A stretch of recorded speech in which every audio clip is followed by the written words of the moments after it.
In previous videos, we have already covered what chemical bonds are, how to show an ionic bond, and how to show the covalent bond between two atoms of the same element. Those are called diatomic covalent molecules. If you need a refresher, I would suggest you go back and watch the ionic bonds video, or the covalent bonds beginner video, or the covalent bonds intermediate 1 video.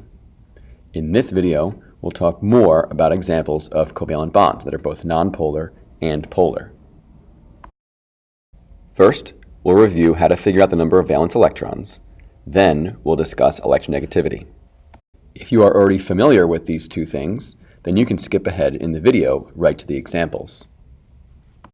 We will start each of our examples by showing the electron-dot diagram. We only need the electron-dot diagram because the valence electrons are the only ones involved in chemical bonds. We don't need to include the protons, neutrons, or inner electrons.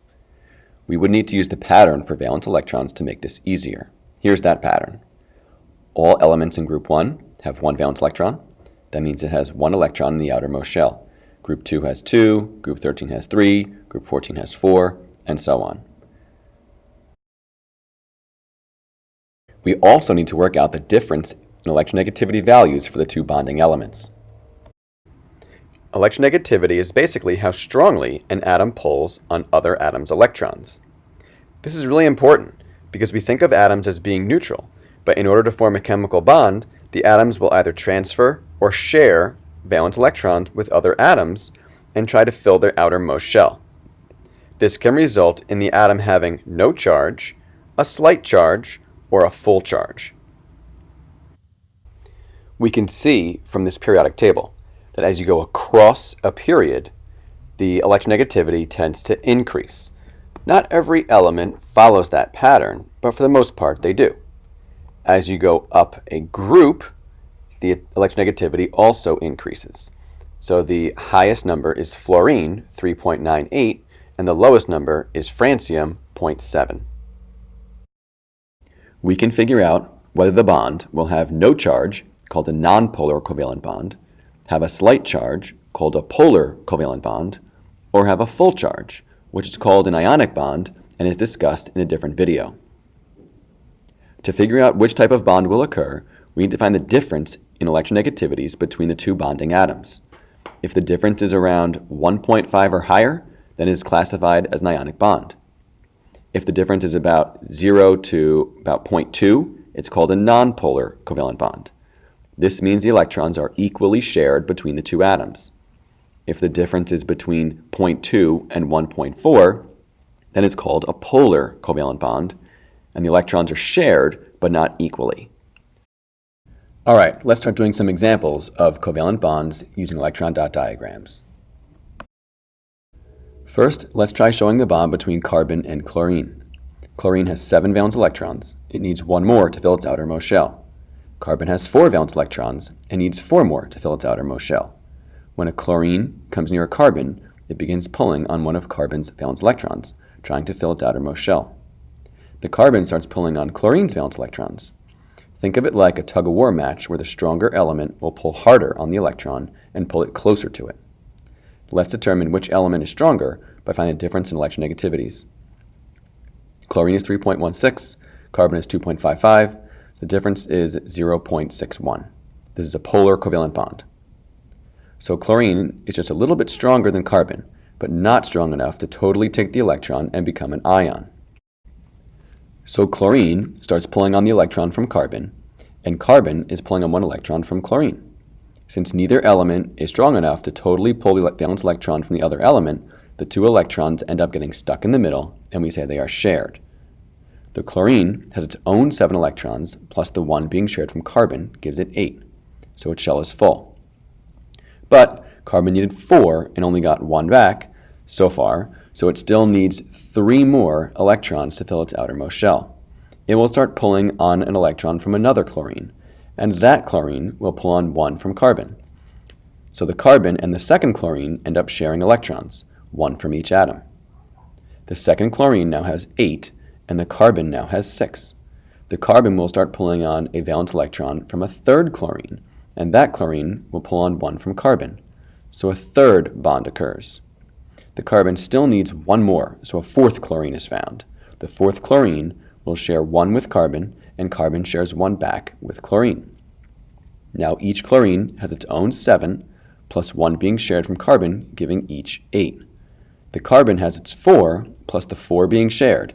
That's 1 from each chlorine, giving it a total of 8. We call this a covalent bond. We write it using an electron-dot diagram, where each pair of shared electrons are placed between the two bonding atoms. We write the chemical formula as CCl4 because there's 1 carbon and 4 chlorines.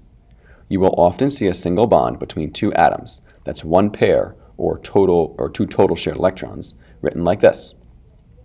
This is a polar covalent bond, which means since chlorine is slightly stronger, it can pull electrons closer to it than carbon and end up with a slight negative charge, while the carbon atom ends up with a slight positive charge. This means the molecule can interact with other atoms, molecules, or electrons that have charges. Let's try another example. Oxygen and fluorine forming the molecule oxygen difluoride. Oxygen has 6 valence electrons. It needs 2 more to fill its outermost shell. Fluorine has 7 valence electrons and needs 1 more to fill its outermost shell. When a fluorine comes near an oxygen, it begins pulling on one of oxygen's valence electrons, trying to fill its outermost shell. The oxygen starts pulling on fluorine's valence electrons too. We once again have this tug-of-war match, where the stronger element will pull harder on the electrons and pull them closer to it. Let's determine which element is stronger by finding the difference in electronegativities. Fluorine is 3.98 and oxygen is 3.44, so the difference is 0.54. This is a polar covalent bond. So fluorine is just a little bit stronger than oxygen, but not strong enough to totally take the electron and become an ion. The electrons end up stuck in the middle, and we say that they are shared. The oxygen has its own 6 electrons, plus the 1 being shared from fluorine, giving it 8, so its shell is full. But the oxygen needed 2 and only got 1 back so far, so it still needs 1 more electron to fill its shell. It will start pulling on 1 electron from another fluorine, and that fluorine will pull on 1 from oxygen. So the oxygen and the second fluorine end up sharing 2 electrons, 1 from each atom. The second fluorine now has 8, and the oxygen now has 8 also. We call this a covalent bond. We write it using an electron-dot diagram, where each pair of shared electrons are placed between the two bonding atoms. We write the chemical formula as OF2 because there is 1 oxygen and 2 fluorines. You will often see a single bond between 2 atoms. That's 1 pair or 2 total shared electrons, written like this. This is a polar covalent bond, which means that since each fluorine is slightly stronger, it can pull electrons closer to it than oxygen and end up with a slight negative charge, while the oxygen atoms end up with a slight positive charge. This means the molecule can interact with other charged atoms, molecules, or electrons. We think of the shared electrons as orbiting both atoms, while the electrons that aren't being shared orbiting just that single atom. Let's try our final example. Carbon and oxygen forming the molecule carbon dioxide. Carbon has 4 valence electrons. It needs 4 more to fill its outermost shell. Oxygen has 6 valence electrons and needs 2 more to fill its outermost shell. When an oxygen comes near carbon, it begins pulling on 2 of carbon's valence electrons, trying to fill its outermost shell. The carbon starts pulling on oxygen's valence electrons too. We once again have this tug-of-war match where the stronger element will pull harder on the electrons and pull them closer to it. Let's determine which element is stronger by finding the difference in electronegativities. Oxygen is 3.44, carbon is 2.55. So the difference is 0.89. This is a polar covalent bond. So oxygen is just a little bit stronger than carbon, but not strong enough to totally take the electron and become an ion. The electrons end up stuck in the middle, and we say they are shared. The oxygen has its own 6 electrons, plus the 2 being shared from carbon gives it 8, so its shell is full. But carbon needed 4 and only got 2 back so far, so it still needs 2 more electrons to fill its shell. Here is a video animation from the Covalent Bonds Gizmo simulation on ExploreLearning.com. You can see that when the carbon shares 1 electron with oxygen, the oxygen shares 1 back. These 2 shared electrons, called a pair, are orbiting both the oxygen and the carbon. When the carbon shares a second electron, the oxygen shares a second one back, and now we have 2 pairs of shared electrons, or 4 total electrons orbiting both atoms.